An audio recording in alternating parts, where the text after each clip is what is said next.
आई, हा चहा पाण्यासारखा थंड झाला आहे. पलंगावर बसून सुजाता आपल्या सासू दमयंती ताईंना दचकलेल्या आवाजात म्हणाली. तेव्हा दमयंती ताई रागाने मागे वळून म्हणाल्या, हो का? पण मी तुझी कामवाली नाही, जी तुला बेडवर बसून गरम चहा आणि नाश्ता द्यायला. तसही गेल्या 10 दिवसापासून तू माझ्या नाकात दम आणला आहेस. तुझी सर्व कामे मलाच करावी लागत आहेत. सुजाताचे डोळे ओले झाले. ती म्हणू लागली, आई, माझ्या आईबाबांच्या घरी माझी काळजी घेणारं कोणी असतं तर मी माझ्या माहेरी गेली असती, नाहीतर इथे कुणाला तरी बोलावून घेतलं असते. अशातच घराची आर्थिक परिस्थिती सुद्धा एवढी चांगली नाही की माझी देखभाल करण्यासाठी मी कोणाला ठेवू शकते. आता माझी वेळ खूप खराब चालली आहे, म्हणून तर मी तुमच्या भरोशावर आली आहे. नाहीतर अंथरुणावर पडून स्वतःची सेवा करून घेण्याचा शौक मला थोडीच आहे. त्यावर तिची सासू म्हणू लागली, तू स्वतःवर लक्ष दिले नाहीस, म्हणून तर तुझी आज ही अवस्था झाली आहे. तुझ्या पापाचे फळ मला भोगावे लागत आहे आणि तुझी देखभाल मला करावी लागत आहे. आपल्या सासूबाईंच्या तोंडून असे हृदयाला लागणारे शब्द ऐकल्यानंतर सुजाताच्या डोळ्यात पाणी आले. सुजाता म्हणू लागली, काही हरकत नाही आई, मी ही थंड चहा पिते. पण प्लीज तुम्ही मला एवढे वाईट बोलू नका. सध्या मी खूप त्रासात आहे. तेव्हा दमयंती ताई हात फिरवतच म्हणाल्या, आली मोठी त्रासवाली. सर्वात जास्त त्रास तर मला होतोय. तुला काय त्रास आहे? तू आरामात तुझी पाठ टेकवून बेडवर पडून आहेस. डॉक्टरांनी तुला बेड रेस्ट घ्यायला सांगितली तर तुझी तर मज्जाच झाली आहे. नाहीतर वस्तीत अशी एकही सून नाही जिची सासू सुनेला चपात्या भाजून खायला घालत असेल. सुजाता एकदम गप्प झाली. पण सासूने बडबड करायला सुरुवातच केली होती. सासू आता रूम मधून बाहेर जात होती तरी बडबड करतच होती. माझेच नशीब खोटे आहे म्हणून मला अशी सून मिळाली आहे. या वयात मला आराम करायला हवा, पण मला फक्त घरातलीच कामे करावी लागत आहेत असे नाही, तर सुनेला सुद्धा सांभाळावे लागते. माझी सून किती निर्लज्ज आहे, जिला आपल्या वृद्ध सासूकडून सेवा करून घेताना सुद्धा काहीच वाटत नाही. सुजाताच्या डोळ्यातून अश्रूच्या धारा वाहत होत्या. अवघ्या 10 दिवसापूर्वी सासूच्या विनंतीवरून तिने स्टूल घेऊन सासूबाईंच्या रूममधील पंखा साफ केला होता. तेव्हा अचानक सुजाताचा तोल गेला आणि ती जोरात जमिनीवर पडली. तेव्हा तिची सासू जोरात धावत आली आणि विचारू लागली, तू माझे कोणते मौल्यवान सामान तोडले तर नाहीस ना? तिच्या सासूला तिच्या पडण्याची चिंता नव्हती, पण कुठले सामान तुटले आहे का याची जास्त चिंता होती. वेदनेमुळे सुजाताच्या तोंडातून आवाजही निघत नव्हता. ती मोठ्या कष्टाने म्हणाली, आई, माझ्या कमरेत खूप दुखत आहे, मला उठताही येत नाहीये. तेव्हा सुजाताची सासू रागाने म्हणाली, तुझे कर्मच वाईट आहेत, त्यामुळे अशीच पडून राहा. प्रभास काही वेळाने घरी येईल, तोच तुला इथून उचलून घेऊन जाईल. सुजाता वेदनेने रडत तिथेच बसली. तिच्या सासूने ना कोणाला मदतीसाठी हाक मारली, ना प्रभासला फोन करून लवकर घरी येण्यास सांगितले. अखेर प्रभास अर्ध्या तासानंतर घरी आला. तेव्हा त्याला समजले की त्याची बायको पडली होती आणि आईच्या खोलीत जमिनीवर पडू नये म्हणून तो तिला डॉक्टरांकडे घेऊन गेला. डॉक्टरांनी सुजाताला 2 दिवस हॉस्पिटलमध्ये ठेवली, कारण तिच्या कमरेला जबर दुखापत झाली होती. तिच्यावर उपचार सुरू होते. त्यानंतर डॉक्टरांनी सुजाताला पूर्णपणे बेड रेस्ट घेण्याचा सल्ला दिला. आता सुजाताला पूर्ण 1 महिना बेड रेस्ट करायचा होता.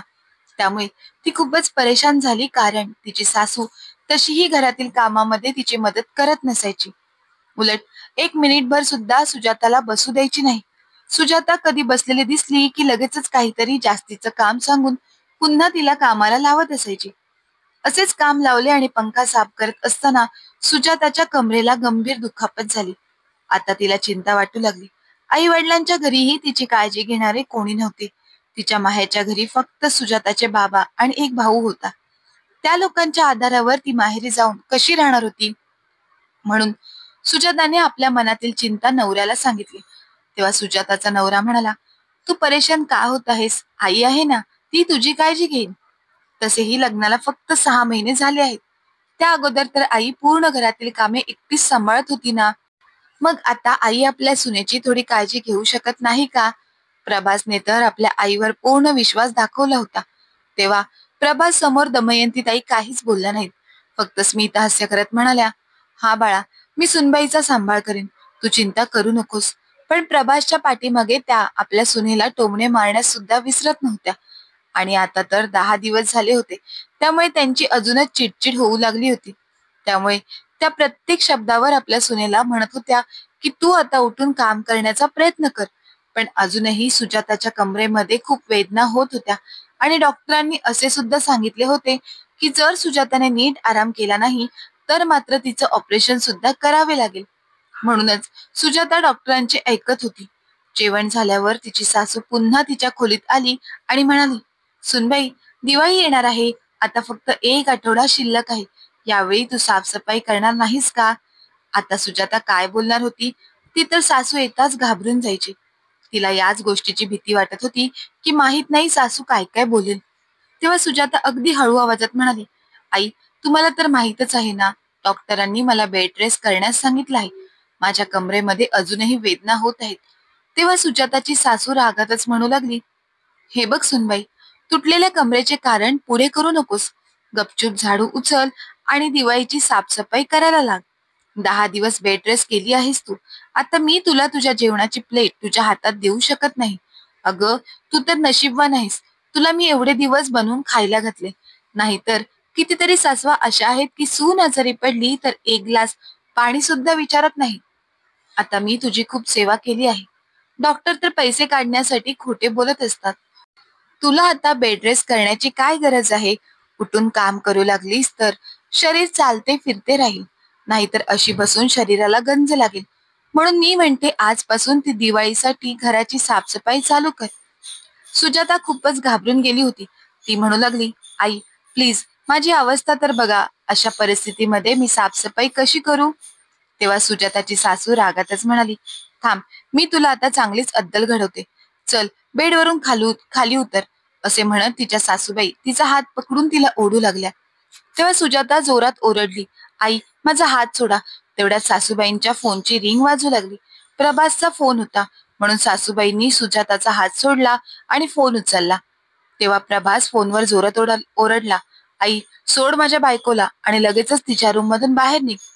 आपल्या मुलाचे असे बोलणे ऐकून दमयंतीताई हैराण झाल्या आणि इकडे तिकडे पाहत म्हणाल्या, "अरे बाळा, तू हे काय बोलत आहेस? तू ऑफिसमध्ये बसला आहेस. तिथे बसून तुला कसे काय समजले की मी सुनबाईच्या रूम मध्ये आहे?" तेव्हा प्रभास अजून जोरात आवाजात म्हणाला, "ते सर्व राहू दे. मी जेवढं बोलत आहे तेवढं कर. दिवाळी येत आहे म्हणून घराची साफसफाई करण्यासाठी माझ्या बायकोला परेशान करू नकोस.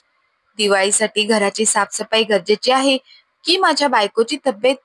जर तुझ्यासाठी दिवाळीची साफसफाई खूप महत्वाची आहे, तुला दिवाळी साजरी करायची असेल, तर तू स्वतः घराची साफसफाई कर. पण विनाकारण माझ्या बायकोला ते काम सांगू नकोस. तसंही घर एवढंही खराब झालेलं नाही. तसंही आपण सर्व दिवाळीच्या दिवशी पूजन करण्या अगोदर थोडीफार तर साफसफाई करणारच आहोत आणि अजून काही करायचं असेल तर माझी सुट्टी असेल त्या दिवशी मी थोडीफार साफसफाई करेन. पण तुझी सून आजारी असताना तू विनाकारण तिला परेशान का करत आहेस? आई, तुला माहित आहे ना, डॉक्टरांनी तिला 1 महिना बेड रेस्ट करण्यास सांगितलं आहे. तिला शॉक आहे म्हणून ती तिची कंबर तोडून बसली नाही. जी तू एवढे ऐकवत आहेस तिला? आई, जर तुला 2 वेळचे जेवण बनवायला जमत नसेल ना, तर तसे मला सांग. मी स्वतः जेवण बनवेल." आपल्या मुलाचे असे बोलणे ऐकल्याबरोबर दमयंतीताई थोड्या घाबरल्या. त्या म्हणू लागल्या, "अरे बाळा, मी तर अशीच सुनबाईला बोलत होती. जर तिला चांगले वाटत असेल तर थोडी साफसफाई कर. ठीक आहे, तू बोलत असशील तर मी तिला काहीच बोलणार नाही. मी माझ्या रूममध्ये जात आहे." एवढं बोलून सुजाताची सासू पटकन तिच्या रूममध्ये निघून गेली. तेव्हा मात्र सुजाताने सुटकेचा निश्वास टाकला की कमीत कमी नवऱ्याने तरी आपले दुःख समजून आपली तर साथ दिली. खरं तर सासूबाई रूममध्ये येताच सुजाताने आपल्या नवऱ्याला प्रभासला फोन लावून मोबाईल तिथेच ठेवला होता. त्यामुळे तिच्या सासूबाई जे काही तिला बोलत होत्या त्या सर्व गोष्टी प्रभास ऐकत होता. म्हणून तर जेव्हा त्याची आई जबरदस्ती आपल्या बायकोला अंथरुणावरून उठवण्याचा प्रयत्न करत आहे हे त्याच्या लक्षात आल्याबरोबर त्याने फोन कट केला आणि आपल्या आईच्या मोबाईलवर फोन लावून तिला चांगलीच समज दिली. त्या दिवशी संध्याकाळी प्रभास घरी आला तेव्हा सोबत एक महिलेला सुद्धा घेऊन आला. तो आपल्या बायकोला आणि आईला म्हणाला, "ही शांताबाई आहे. ही आजपासून सुजाताची काळजी घेईल." तेव्हा दमयंती ताईंचे तोंड पुन्हा एकदा उघडले. त्या म्हणाल्या, "अरे बाळा, हिला पगार तर द्यावाच लागेल. का विनाकारण पैसे वाया घालवत आहेस? मी आहे ना, मी सुनबाईची काळजी घेत आहे." तेव्हा प्रभास आपल्या आईसमोर हात जोडून म्हणाला, "आई, तू कोणत्या प्रकारे माझ्या बायकोची काळजी घेतेस हे मी पाहिलं आहे. म्हणूनच मी हिला काम करण्यासाठी घेऊन आलो आहे. 1 महिन्याची तर गोष्ट आहे. ही सर्व गोष्टी सांभाळेल आणि मी माझ्या पगारातून काही पैसे बाजूला काढून थोडी बचत केली होती, तर ती बचत मी माझ्या बायकोसाठी खर्च करत आहे. म्हणून तुला परेशानी होण्याची काहीच गरज नाही. जर तू तिला एवढे ऐकून काम करशील, तर ती लवकरात लवकर बरी कशी होईल? माझी आई तिच्या सुनेकडून तिला हवी ती सेवा करून घेते, पण गरज असताना ती आपल्या सुनेची सेवा करू शकत नाही. आपल्या मुलाचे बोलणे ऐकून दमयंतीताई गपचूप मान खाली घालून त्यांच्या खोलीत गेल्या. आता त्या बोलणार तरी काय होत्या? इतक्यात आपला नवरा आपली किती काळजी घेत आहे हे लक्षात येताच सुजाताच्या डोळ्यात आनंदाचे अश्रू तरळले. आणि आपल्यासाठी तो आपल्या कष्टाने कमवलेली बचतही खर्च करायला तयार आहे. मित्रांनो, कुटुंबातील एखाद्याला असा अपघात झाला की त्याला सेवेची गरज असेल, तर तुम्ही सर्व काही विसरून त्याची सेवा करा, कारण बाकी सर्व गोष्टींचा नंबर नंतर येतो. सर्वात अगोदर आजारी आणि गरजू व्यक्तींची देखभाल करणे गरजेचे आहे, कारण जीवापेक्षा मोठा सण तर असू शकत नाही आणि पैसाही असू शकत नाही. याविषयी आपले काय विचार आहेत ते आम्हाला कमेंट बॉक्समध्ये कमेंट करून कळवा. आणि जर का तुम्हाला कथा आवडली असेल तर कथेला लाईक करा, शेअर करा आणि अजूनही तुम्ही आपल्या चॅनलला सबस्क्राईब केलं नसेल तर मात्र सबस्क्राईब करायला विसरू नका. धन्यवाद.